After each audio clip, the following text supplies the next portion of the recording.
That's always nice to hear, as you can imagine. I'm going to read from a story called When the Women Come Out to Dance, which is from a collection of short stories called When the Women Come Out to Dance, that I wrote about, 9 or 10 years ago. And I'm not sure why I wrote this story, but I like it a lot. Let me just get into it, all right? When the Women Come Out to Dance. Lourdes became Mrs. Mahmoud's personal maid when her friend Viviana quit to go to LA with her husband. Lourdes and Viviana were both from Cali in Colombia and had come to South Florida as mail-order brides. Lourdes's husband, Mr. Zimmer, worked for a paving contractor until his death 2 years from the time they were married. She came to the home on Ocean Drive, only a few blocks from Donald Trump's, expecting to not have a good feeling for a woman named Mrs. Mahmoud, wife of Dr. Wasim Mahmoud, who altered the faces and breasts of Palm Beach ladies and aspirated their areas of fat. So it surprised Lourdes. The woman didn't look like a Mrs. Mahmoud, and that she opened the door herself, this tall, red-headed woman in a little green two-piece swimsuit, sunglasses on her nose, opened the door and said, "Lords," as in lady of? No, ma'am, Lourdes, the Spanish way to say it, and had to ask, "You have no help here to open the door?" The red-headed Mrs. Mahmoud said, "They're in the laundry room watching soaps." She said, "Come on in," and brought Lourdes into the home of marble floors, of statues and paintings that held no meaning, and out to the swimming pool where they sat at a patio table beneath a yellow and white umbrella. There were cigarettes, a silver lighter, and a tall glass with only ice left in it on the table. Mrs. Mahmoud lit a cigarette, a long Virginia Slim, and pushed the pack toward Lourdes, who was saying, "All I have is this, Mrs. Mahmoud." Lourdes bringing a biographical data sheet, a printout from her straw bag. She laid it before the red-headed woman, showing her breasts as she leaned forward to look at the sheet. "Your future wife is in the mail?" "From the Latina introduction list for marriage," Lourdes said. "The men who are interested see it on their computers. Is 3 years old, but what it tells of me is still true, except, of course, my age. Now it would say 35. Mrs. Mahmoud, with her wealth, her beauty products, looked no more than 30. Her red hair was short and reminded Lourdes of the actress who used to be on TV at home, Jill St. John, with the same pale skin. She said, "That's right, you and Viviana were both mail-order brides," still looking at the sheet. "Your English is good, that's true. You don't smoke or drink." "I drink now sometimes, socially." You don't have email?" "No, so we wrote letters to correspond before we come to Cali, where I lived. They have parties for the men who come, and we get, we dress up for it." "Look each other over?" "Yes, it's how I met Mr. Zimmer in person." "Is that what you call him?" "I didn't call him anything." "Mrs. Zimmer," the red-headed woman said, "how would you like to be Mrs. Mahmoud?" "I wouldn't think that was your name." She was looking at the printout again. "You're virtuous, sensitive, hardworking, optimistic, looking for a man who's kind, who's a kind, loving person with a good job. Was that Mr. Zimmer?" "He was okay, except he drank too much. I had to be careful when I said what I said or would cause him to hit me. He was strong, too, for a guy his age. He was 58. "When you married, when he died?" "I believe Viviana said he was killed." The woman sounding like she was trying to recall whatever it was Viviana had told her. "An accident on the job?"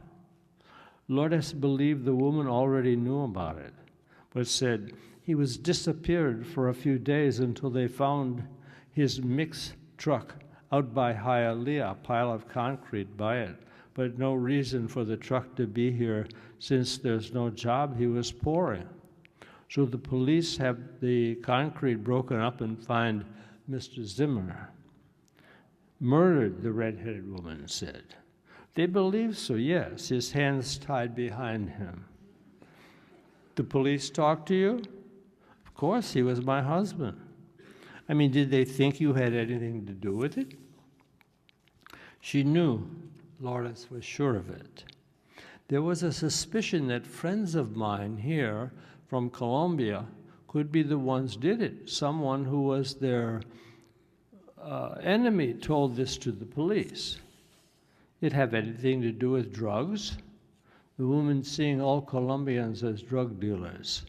My husband drove a cement truck. But why would anyone want to kill him? Who knows, Lourdes said. This person who finked, he told the police, I got the Colombian guys to do it because my husband was always beating me.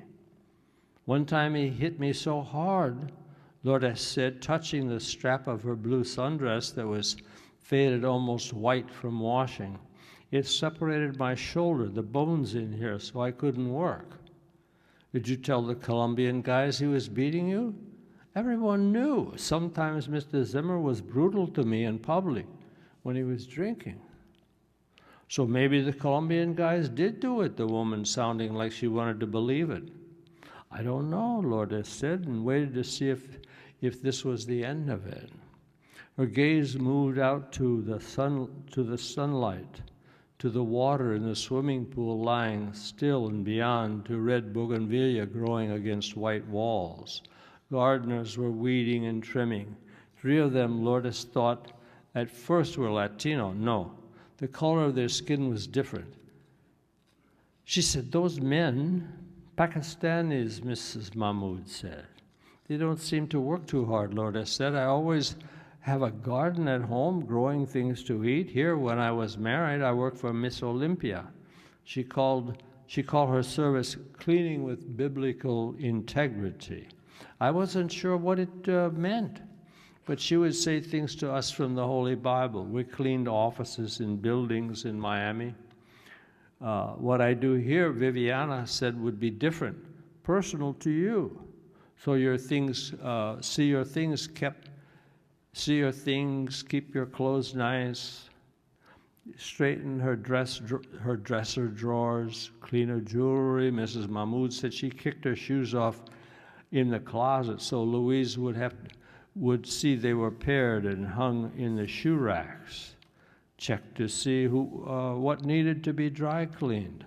Lourdes waited as the woman stopped to think of other tasks. See to her makeup drawers in the bathroom. Lourdes would live here, have Sundays off, have a half day during the week. Technically, she would be an employee of Dr. Mahmoud's. Oh? Lourdes wasn't sure what she meant. Before she could ask, Mrs. Mahmoud wanted to know if she was a naturalized citizen. Lourdes told her she was a permanent resident, but now had to get the papers to become a citizen. I say who I work for. I put down Dr. Wasim Mahmoud. The red-headed wife said, it's easier that way, you know, to handle what's taken out. But I'll see that you clear at least $350 a week. Lourdes said that was very generous, but will I be doing things also for Dr. Mahmoud? The red-headed woman smoking her cigarette said, what did Viviana tell you about him? She only said that he didn't speak to her much. Viviana's a size 12, was like them young and as lean as snakes. How much do you weigh? Less than 125 pounds, but not much. You may be safe. You cook? Yes, of course. I mean, for yourself. We go out or order in from restaurants. I won't go near the fucking stove, and Waz knows it. Lourdes said, Waz? Wasim. He thinks it's because I don't know how to cook, which I don't, really, but that's not the reason. The 2 regular maids are Filipina, and speak English. In fact, they have less of an accent than you. They won't give you any trouble. They look at the ground when they talk to anyone, and they leave at 4, thank God. Waz always swims nude. Don't ask me why. It might be a Muslim thing. So if they see him in the pool, they hide in the laundry room.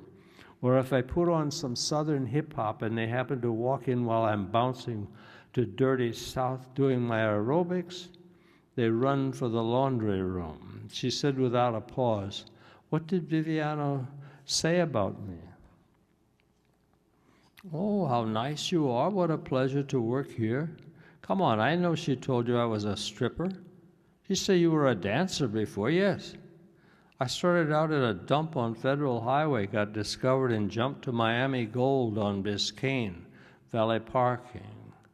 I was one of the very first, outside of black chicks, to do Southern hip-hop, and I mean dirty, South, raw, and uncut, while the other girls are doing Limp Bizkit, even some old Bob Seger in Bad Company. And that's okay, whatever works for you. But in the meantime, I'm making more doing laptops and private gigs than any girl at the Gold, and I'm 27 at the time, older than any of them. Waz would come in with his buddies, all suits and ties, trying hard not to look third world. The first time he waved a 50 at me, I gave him some close-up tribal strip hop. I said, "Doctor, you can see better if you put your eyeballs back in your head." He loved that kind of talk. About the 4th visit, I gave him what's known as the $1 million hand job and became Mrs. Mahmood. She told this sitting back, relaxed, smoking her Virginia Slim cigarette. Lourdes nodding, wondering at times what she was talking about. Lourdes saying, "I see," in a pleasant voice when the woman's paused. Now she was saying, his first wife stayed in Pakistan while he was here in med school. Right after he finished his residency and opened his practice, she died. The woman said, "Let's see, you won't have to wear a uniform unless Waz wants you to serve drinks. Once in a while, he has some of his ragtop buddies over for cocktails. Now you see these guys in their Nehru outfits and hear them chattering away in Urdu. I walk in, Mrs. Mahmood, in this semi-British sing-song way they speak. What a lovely sight you are to my eyes this evening, wondering if I'm the same chick who used to watch strip." She took time to light another cigarette, and Lourdes said, "Do I wear my own clothes working here?" "At first, but I'll get you some cool outfits." "What are you, about an 8? "My side? Yes, I believe so." "Let's see, stand up." Lourdes rose and moved away from the table in the direction. Mrs. Mahmood waved her hand. Now the woman was staring at her. She said, "I told you his first wife died?" "Yes, ma'am, you did." "She burned to death." Lourdes said, "Oh?" But the red-headed woman didn't tell her how it happened. She smoked her cigarette and said, "Your legs are good, but you're kind of short-waisted, a bit top-heavy. But don't worry, I'll get you fixed up. What's your favorite color?" "I always liked blue, Mrs. Mahmood." She said, "Listen, I don't want you to call me that anymore. You can say ma'am in front of Waz to get my attention, but when it's just you and I'd rather you call me by my own name." "Yes?" "It's Ginger." "Well, actually, it's Janine, but all of my friends call me Ginger, the ones I have left." Meaning, Lourdes believed, since she was married to the doctor, friends who also danced naked, or maybe even guys. Lourdes said, "Yinyor?" "Not Yinyor, Ginger. Try it again." "Jingar?" "That's close. Work on it." But she could not make herself call Mrs. Mahmood Ginger. Not yet. Not during the first few weeks. Not on the shopping trip to Worth Avenue, where Mrs. Mahmood knew everyone, all the salesgirls, and some of them did call her Ginger. She picked out for Lourdes casual summer dresses that cost hundreds of dollars each, and some things from resort wear, saying, "This is cute, and would hand it to the salesgirl to put aside, never asking Lourdes her opinion, if she liked the clothes or not. She did, but wished some of them were blue. Everything was yellow, or yellow and white, or white and yellow with yellow. She didn't have to wear a uniform, no, but now she matched the yellow and white patio, the cushions, the umbrellas, feeling herself part of the decor, invisible. Sitting out here in the evening several times a week when the doctor didn't come home, Mrs. Mahmood, trying hard to make it seem they were friends, Mrs. Mahmood serving daiquiris in round crystal goblets, waiting on her personal maid. It was nice to be treated this way, and it would continue, Lourdes believed, until Mrs. Mahmood finally came out and said what was on her mind, what she wanted Lourdes to do for her. The work was nothing. Keep the woman's clothes in order, water the house plants, fix lunch for herself and the maids once they came in the kitchen sniffing her spicy seafood dishes. Lourdes had no trouble talking to them. They looked right at her face telling her things. Why they avoided Dr. Mahmood? Because he would ask very personal questions about their sexual lives. Why they thought Mrs. Mahmood was crazy because of the way she danced in just her underwear. And so in the evening, the woman of the house would tell Lourdes of being bored with her life, not able to invite her friends in because Woz didn't approve of them. What do? I hang out, I listen to music, I discuss soap operas with the gook maids. Melda stops me. Oh, missus, come quick. They're in the laundry room watching as the world turns. She goes, Dick follows Nikki to where she is to meet Ryder. And it looks like he was going to hurt her. But Ryder came in there in time to save Nikki from a violent Dick. Mrs. Mahmood would tell a story like that and look at her without an expression on her face, waiting for Lourdes to smile or laugh. But what was funny about the story? What do I do was the question she asked most. I exist, I have no life. You go shopping, that's all. You play golf, you gotta be kidding. You go out with your husband to an Indian restaurant, and I listened to him talk to the manager. How many times since you've been here has he come home in the evening? He has a girlfriend, the good-looking red-headed woman said. He's with her all the time. Her or another one, and doesn't care that I know. He's rubbing it in my face. All guys fool around at least once in a while. Woz and his buddies live for it. It's accepted over there, where they're from. A guy gets tired of his wife in Pakistan, he burns her to death, or has it done. I'm not kidding. He tells everyone her dupatta caught fire from the stove. Lourdes said, and that's why you don't cook? Among other reasons, Woz is from Rawalpindi, a town where 40 women a month show up at the hospital with terrible burns. If the woman survives, are you listening to me? Lourdes was sipping her daiquiri. Yes, of course. If she doesn't die, she lives in shame because her husband, this prick who tried to burn her to death, kicked her out of the fucking house. And he gets away with it.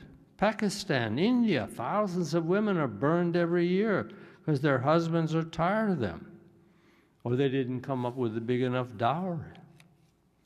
You say the first wife was burned to death. Once he could afford white women, like what would he need her for? You afraid he's going to burn you? It's what they do, their custom, and you know what's ironic? Woz comes here to be a plastic surgeon. But over in Pakistan, where all these women are going around disfigured, there's no plastic surgeon to speak of. She said some of them get acid thrown in their face. She said I made the biggest mistake of my life marrying a guy from a different culture, a towelhead. Lourdes said, why did you? She gestured, this, meaning the house and all that went with it. So you have what you want. I won't if I leave him. Maybe in the divorce, he lets you keep the house. It's in the prenup. I get zip. And in 32, and at 32, I'm back stripping on Federal Highway or working in one of those topless donut places. You have tits, at least you can get a job. Waz's favorite, I'd come out in a nurse's uniform, peel everything off with the perky little cap. The woman's mind moving to this without pausing. Waz said the first time he saw the act, he wanted to hire me. I'd be the first topless surgical nurse. Lourdes imagined this woman dancing naked, men watching her, and thought of Miss Olympia warning the cleaning women with her biblical integrity. No singing or dancing around while cleaning the offices, or they might catch the eye of men working late. She made it sound as if they were lying in wait. Read the book of Judges, Miss Olympia said, the 21st verse. It was about men waiting for women, the daughters of Shiloh, to come out to dance so they could take them, force the women to be their wives. Lourdes knew of cleaning women who sang while they worked, but not one who danced. She wondered what it would be like to dance naked in front of men. You don't want to be with him, Lourdes said, but you want to live in this house. There it is, the woman who didn't look at all like a Mrs. Mahmoud said. Lourdes sipped her daiquiri, put the glass down, and reached for the pack of Virginia Slims on the table. May I try one of these? Help yourself. She lit the cigarette, sucking hard to get a good draw. She said, I used to smoke. The way you do it made me want to smoke again, even the way you hold a cigarette. Lourdes believed the woman was very close to telling what she was thinking about. Still, it was not something easy to talk about with another person, even for a woman who danced naked. Lourdes decided this evening to help her. She said, how would you feel if a load of wet concrete fell on your husband? Then wondered, sitting in the silence, not looking at the woman, if she had spoken too soon. The red-headed woman said, the way it happened to Mr. Zimmer? How did you feel? I accepted it, Lourdes said, with a feeling of relief, knowing I wouldn't be beaten no more. Were you ever happy with him? Not for one day.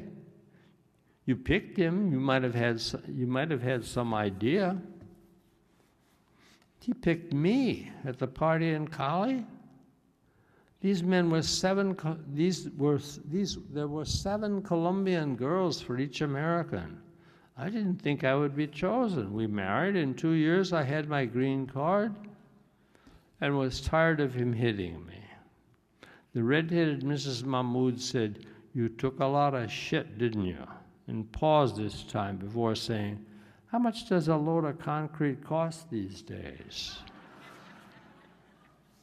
Lourdes, without pausing, said 30,000. Mrs. Mahmoud said, Jesus Christ, but was composed. Sitting back in her yellow cushions, she said, you were ready, Vivian. Viviana told you the situation, and you decided to go for it. I think it was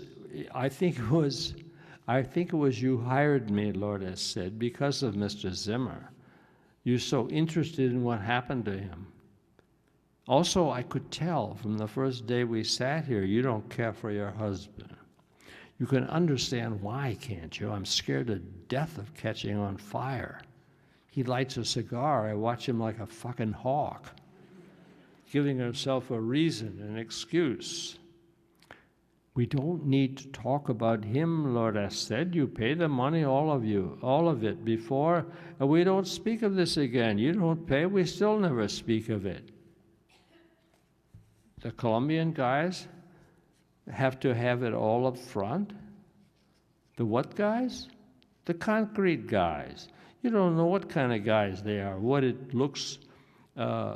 it looks like an accident? You say, oh, they didn't do nothing. He fell off his boat. Was doesn't have a boat. Or his car was hit by a truck. You understand? You're not going to know anything before. I suppose you want cash. Of course. I can't go to the bank and draw that much. Then we forget it. Lourdes waited while the woman thought about it, smoking her Virginia Slim. Both of them smoking until Mrs. Mahmoud said, if I give you close to $20,000 in cash today, right now, you still want to forget it? Now, Lourdes had to stop and think for a moment. You have that much in the house? My getaway money, Mrs. Mahmoud said, in case I ever have to leave in a hurry. What I socked away in tips getting guys to spot their pants, and that's the deal, 20 grand. You want it or not? You don't? You might as well leave. I don't need you no more. So far in the few weeks she was here, Lourdes had met Dr. Mahmoud face to face with reason to speak to him only twice. The first time when he came to the kitchen and asked her to prepare his breakfast, the smoked snook, a fishy ate cold with tea and whole wheat toast. He asked her to have some of the snook if she wished, saying it wasn't as good as Kipper's, but would do. Lourdes took a piece. It was full of bones, but she told him, yes, it was good.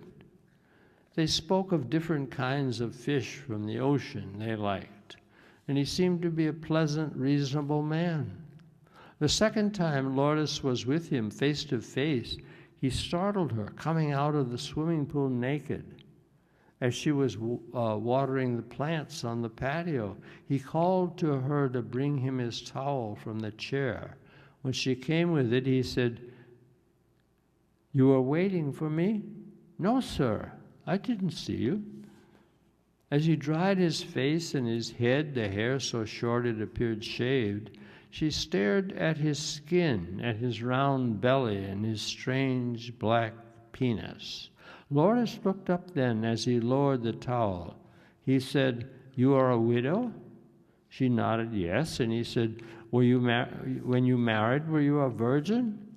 She hesitated, but then answered because she was telling a doctor, no, sir. It wasn't important to your husband. I don't think so. Would you see an advantage in again being a virgin? She had to think. It wasn't something ever in her mind before, but didn't want to make the doctor wait, so she said, no, not at my age. The doctor said, I can restore it for you, if you wish. Make me a virgin? Surgically, a few sutures down there in the tender dark. It's become popular in the Orient with girls entering marriage, also for prostitutes. They can charge much more, often thousands of dollars, for that one night. He said, I'm thinking of offering the procedure. Should you change your mind? With me to examine you, I could do it in your room. Dr. Mahmoud's manner and the way he looked at her that time made Lourdes feel she was taking her clothes off. He didn't come home the night Lourdes and Mrs. Mahmoud got down to business, or the next night. The morning of the following day, 2 men from the Palm Beach County Sheriff's Office came to the house. They showed Lourdes their identification and asked to see Mrs. Mahmoud. She was upstairs in her bedroom trying on a black dress, looking at herself in the full-length mirror and then at Lourdes's reflection appearing behind her. The police are here, Lourdes said. Mrs. Mahmoud nodded and said, what do you think? Turning to pose in the dress, the skirt quite short. Lourdes read the story in the newspaper that said Dr. Wasim Mahmoud, prominent, etc., has suffered gunshot wounds during an apparent carjacking on Flagler near Curry Park and was pronounced dead on arrival at Good Samaritan. His Mercedes was found abandoned on the street in Delray Beach. Mrs. Mahmoud left the house in her black dress. Later, she phoned to tell Lourdes she had identified the body, spent time with the police, who had no clues, nothing at all to go on, then stopped by a funeral home and arranged to have Waz cremated without delay. She said, "What do you think?" "About what?" Lourdes said. "Having the fucker burned." She said she was stopping to see friends and wouldn't be home until late. 1 a.m., following an informal evening of drinks with old friends, Mrs. Mahmoud came into the kitchen from the garage and began to lose her glow. What's going on here? Rum and mixes on the counter, limes, a bowl of ice, a Latin beat coming from the patio. She followed the sound to a ring of burning candles, to Lourdes in a green swimsuit, moving in one place, to the beat, hands raised, Lourdes grinding her hips in a subtle way. The two guys at the table smoking cigarettes saw Mrs. Mahmoud, but made no move to get up. Now Lourdes turned from them and saw her.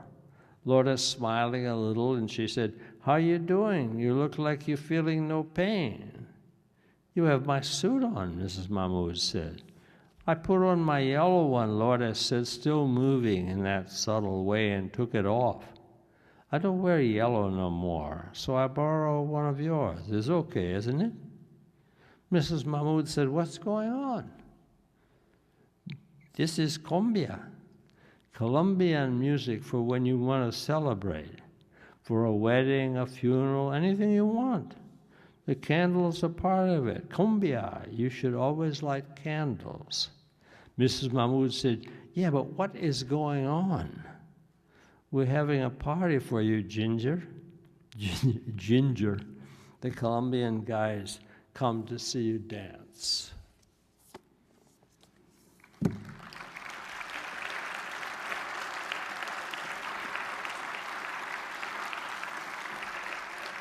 Thank you.